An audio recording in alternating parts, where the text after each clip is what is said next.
नमस्कार दोस्तों, मैं अरविंद कुमार आप सभी का स्वागत करता हूं आपके अपने YouTube चैनल अरविंद कुमार गुरुजी में। दोस्तों, आज हम फिर से आप लोगों के लिए एक नया विज्ञापन नई भर्ती को लेके आए हैं।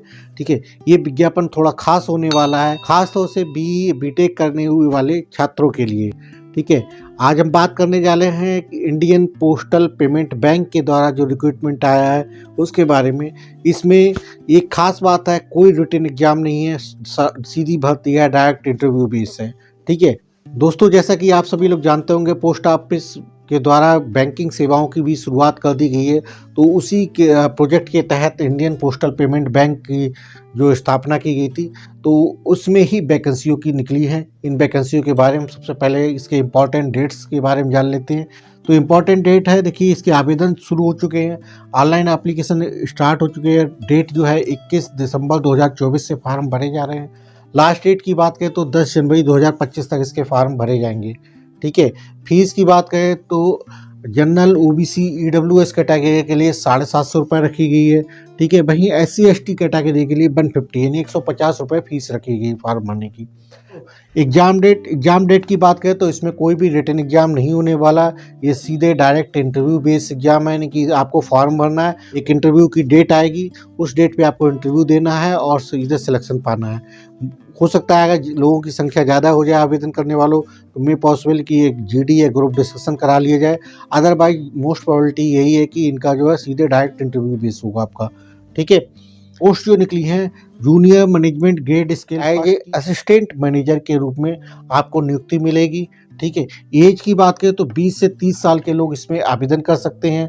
ठीक, एज की गणना जो है 1 दिसंबर 2024 की डेट पे आप एज की कैलकुलेशन कर सकते हैं।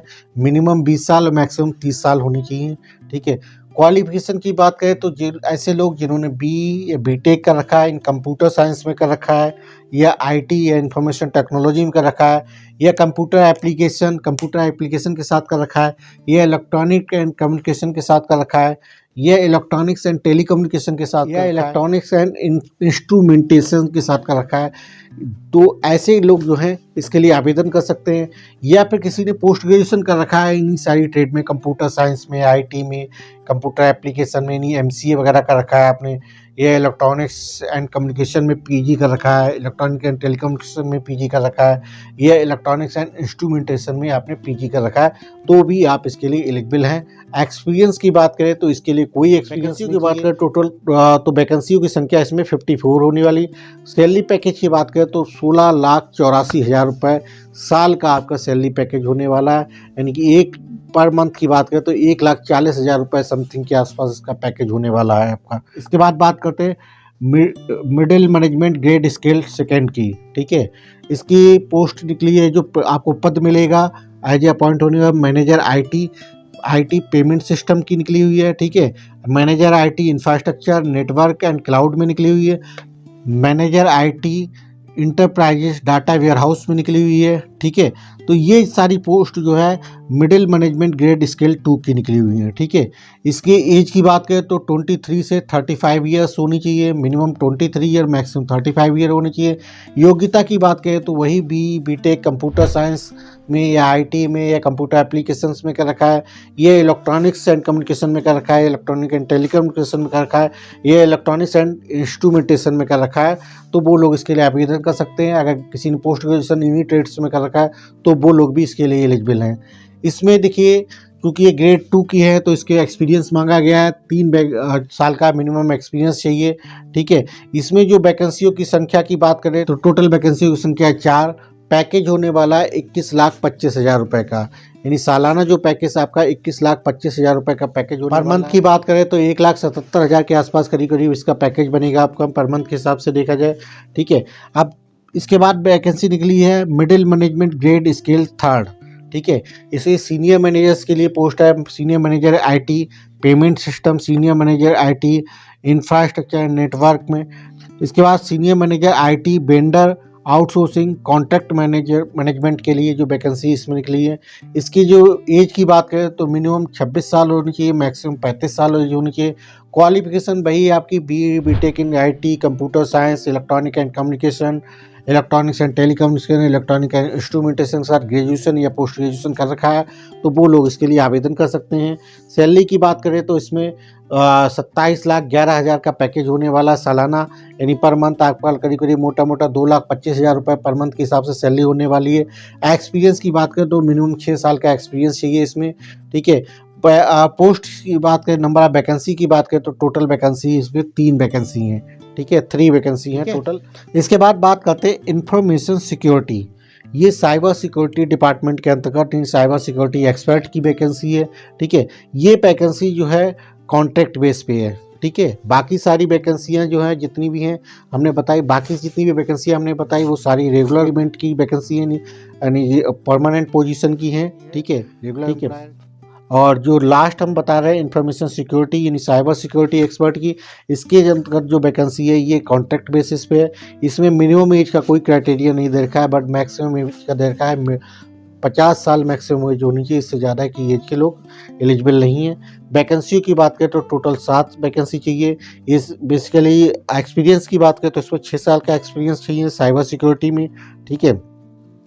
पैकेज इसका जो है कॉन्ट्रैक्ट बेसिस, मतलब जो भी इंडस्ट्री नॉर्म्स होंगे उसके हिसाब से इसमें मिलेगा, ठीक है। वो आप अपना इंटरव्यू के समय नेगोशिएशन कर लीजिएगा, उस हिसाब से होगा। जो क्वालिफिकेशन की बात करते हैं इंफॉर्मेशन सिक्योरिटी के लिए तो बीएससी इलेक्ट्रॉनिक्स में कर रखा है, या फिजिक्स से कर रखा है, या कंप्यूटर साइंस से कर रखा है, या बीएससी इंफॉर्मेशन टेक्नोलॉजी यानी आईटी के साथ कर रखा है, वो लोग इसके लिए आवेदन कर सकते हैं। इसी साथ में बीटेक अगर किसी ने कर रखा है, किसी ने आईटी या कंप्यूटर साइंस से कर रखा है तो वो लोग इसके लिए आवेदन कर सकते हैं। किसी ने एमएससी इलेक्ट्रॉनिक्स, फिजिक्स या अप्लाइड इलेक्ट्रॉनिक्स या कंप्यूटर साइंस से कर रखा है वो लोग इसके लिए आवेदन कर सकते हैं, ठीक है। एमएससी अगर आईटी में कर रखा है तो वो लोग भी इसके लिए आवेदन कर सकते हैं। तो दोस्तों आवेदन कहाँ करेंगे, तो आवेदन करने के लिए जो वेबसाइट है IPPBonline.com, IPPBonline.com वेबसाइट पे जाके आप अपना आवेदन कर सकते हैं। उसमें रिक्रूटमेंट सेक्शन में जाइएगा, रिक्रूटमेंट सेक्शन में आपको ये एडवर्टाइजमेंट मिलेगा, उसी में आपका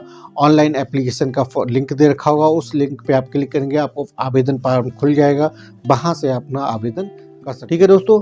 इन सारी पोस्टों की जो नियुक्ति होने वाली है वो आपका corporate office, head office new Delhi में ही सबकी नियुक्ति होगी, यानी न्यू दिल्ली में ही ऑफिस में आपको काम करना होगा।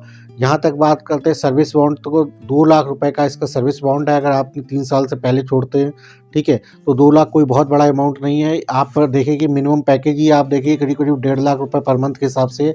अगर आपका इसमें सिलेक्शन होता है और उसके बाद अगर कोई और बेटर अपॉर्चुनिटी मिलती है तो आप पूछ कर सकते हैं, क्योंकि 2 लाख क्या 2 महीने की सैलरी तो मुश्किल से है, ठीक है। और अगर वैसे तो पैकेज इंडस्ट्री नॉर्म से बढ़िया ही मिल रहा है, फिर भी अगर आपको लगता है कहीं और बेटर अपॉर्चुनिटी मिलती है तो आप मूव ऑन कर चाहिए, ठीक है। जब तक आपके लिए नहीं मिलती तब तक ये वेस्ट पैकेज है, कोई रिटन एग्जाम नहीं है, डायरेक्ट इंटरव्यू बेस है। तो आप लोगों को ज़रूर इसको अपॉर्चुनिटी को अप्लाई करना चाहिए। जिन लोगों को इसकी योग्यता फंस रही है वो लोग आवेदन करना चाहिए डेफिनेटली इसके लिए, ठीक है।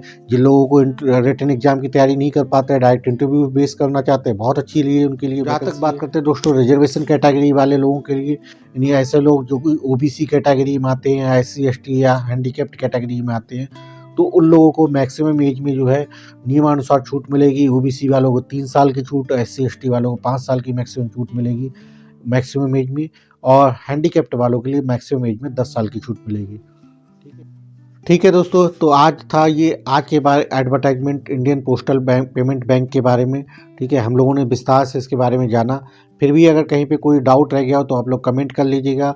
अगर मेरे द्वारा दी गई इन्फॉर्मेशन आपको अच्छी लगती हो तो प्लीज़ मेरे चैनल को लाइक और सब्सक्राइब कर लीजिएगा, कमेंट करिएगा अगर आपको इन्फॉर्मेशन कैसी लगी। कुछ और अगर इसमें एडिशनल मुझे जोड़ना हो तो आप कमेंट करिएगा, तो मैं उस चीज़ को भी सेक्शन को इसमें ऐड करूँगा, ठीक है। सिलेबस इसमें कुछ है नहीं, तो क्योंकि डायरेक्ट इंटरव्यू से है तो इसलिए सिलेबस के बारे में हमने इस पर डिस्कस नहीं किया।